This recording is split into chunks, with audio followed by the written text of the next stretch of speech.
बिस्मिल्लाहिर्रहमानिर्रहीम। अस्सलाम वालेकुम। घर से भागने वाली लड़कियों के साथ क्या होता है। वो हाँफती कांपती सीढ़ियाँ चढ़ती छत पर पहुंची, जाने क्यों नीचे जाने के बजाय वो ऊपर आ गई। टर्न टर्न फ़ोन बजने लगा। एकदम से उसने साइलेंट का बटन दबाया और सीढ़ियों की जानिब देखने लगी। जावेद। वो फ़ोन उठाते हुए बौखलाए अंदाज में बोली, मैंने सब सामान तैयार कर लिया है, तुम कहाँ हो। बोलते बोलते उसने सीढ़ियों की जानिब देखा। मैं बस पहुंचने वाला हूँ, तुम इत्मीनान रखो। हाँ, जल्दी से नीचे आना, हमारे पास वक्त बहुत कम है। जावेद ने जल्दी से जवाब देते फ़ोन बंद कर दिया। शबनम के लिए ये इंतज़ार इतना तवील हो गया जैसे बरसों इस इंतज़ार में गुजरी हो। घबराते हुए वो छत की दीवार के पास आई और यूं ही नीचे झांकने लगी, मगर ये क्या, उसका दिल लम्हे के 1000वें हिस्से में जैसे रुक सा गया हो।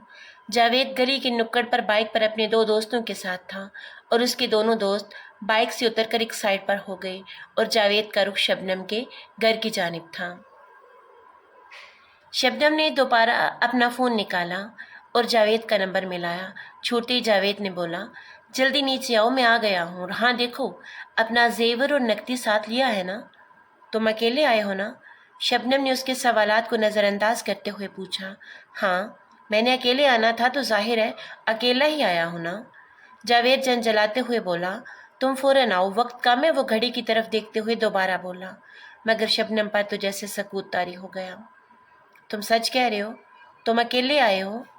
शबनम की सुई वहीं अटकी हुई थी। जावेद पर जैसे शक गुजरा, वो फ़ौरन नर्म अंदाज अपनाते हुए बोला, क्या कोई अपनी ज़िंदगी से भी झूठ बोल सकता है। मैं तुम्हें किस तरह यकीन दिलाऊं कि मैं तन्हा हूँ। तुम आओ और खुद देख लो, मैं तन्हा आया हूँ। अब की बार वो कुछ ज़्यादा तफसील से जवाब दे गया। दोनों तरफ सकूत छा गया। शबनम की आवाज़ ने सकूत तोड़ा तो जैसे जावेद पर हैरतों का पहाड़ टूट पड़ा। वो कांपती आवाज़ में बोला, चले जाओ। वो कांपती आवाज़ में बोली, चले जाओ और अब दोबारा कभी मेरे घर का रुख न करना। अगर तुम यहाँ आए तो जान लो, मुझसे बुरा कोई ना होगा। उसे अपनी आवाज़ किसी खाई से आती महसूस हुई। कौन सी दोस्त थी मेरी ऐसी जिसने मुझे तुमसे मिलने से ना रोका हो, मगर मैंने किसी की ना सुनी। यहाँ तक अपने माँ बाप को धोखा देने चली थी मैं। उनकी आंखों में धूल चूमकर मैंने तुम्हें अहम जाना और तुमने आज बता दिया मुझसे बढ़कर पागल कोई नहीं हो सकता। बेदर्दी से वो गाल रगड़ती काल बंद करने लगी कि वो गोया हुआ। तुम अगर मेरी असलियत जान ही चुकी हो तो सीधी तरह जेवर और नकदी मुझे दे दो, वरना मैं तुम्हारी तस्वीर सोशल मीडिया पर डाल दूंगा। फिर तुम किसी को तो क्या, अपने घर वालों को मुंह दिखाने के काबिल न रहोगी। गुस्से से बोलता वो चुप हुआ।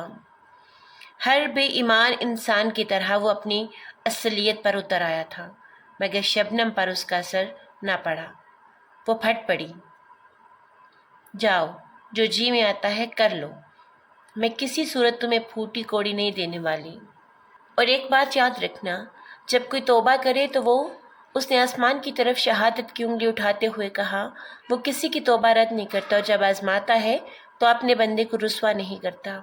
ये कहती उसने फ़ोन बंद करते ही दीवार पर दे मारा और ऐसे रोने लगी जैसे उसका कोई अपना मर गया हो। मर ही तो गया था ना उसका ज़मीर। आह, क्या होता अगर मैं छत पर ना आती और उसके दोस्तों को ना देख लेती। यकीनन मेरा भी जिक्र उन लड़कियों में होता जो अपने वालिदैन की नाफरमान होती हैं और दर दर ठोकरें खाने वाली, जिन्हें फिर कभी इज्जत नहीं मिलती, जो माँ बाप की इज्जत को उनकी दहलीज पर रौंद कर अपनी ख्वाहिशात के पीछे घर से निकलती हैं। पछतावे के आंसू बहाती वो अब सीढ़ियाँ उतरते नीचे आ रही थी, जैसे सदियों का बोझ उसके कांधों पर आ पड़ा हो।